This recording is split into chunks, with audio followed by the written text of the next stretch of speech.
স্ত্রী ছেলে মেয়ে যদি নামাজ না পড়ে, পর্দা না করে, আল্লাহর কোরআন না পড়ে, সেজদা না করে, এরপরে তার প্রতি আমার করণীয় কি, এই ব্যাপারে ইসলামের কোনো দিক নির্দেশনা নাই।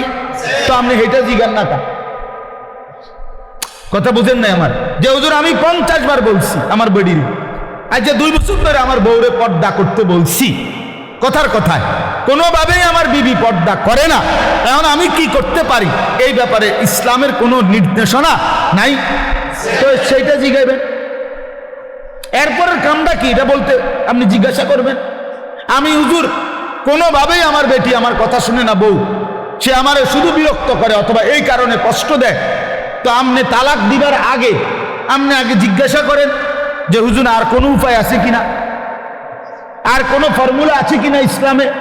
না কইয়ে লাভ দিয়ে উঠতেই একেবারে 19 থেকে 20 হইলেই একটা ফাল মাইরে 3 তালাক দিয়ে দেবে, একবার সব 3 তালাক।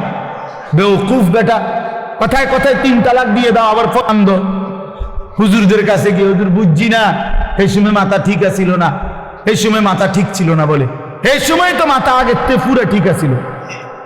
কারণ 3 তালাক দিলে বেডি তালাক হয়ে যায়, পাগলে তো এই কথা বুঝার কথা না। কথা বলেন না কেন?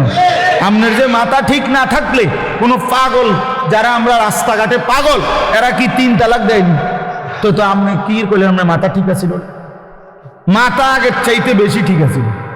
সে বুঝে, এটা বুঝে শুনেই কইছে যে এই কথা বললে বেটি কি হয়ে যাবে, এটা তো না বুঝার কি আছে।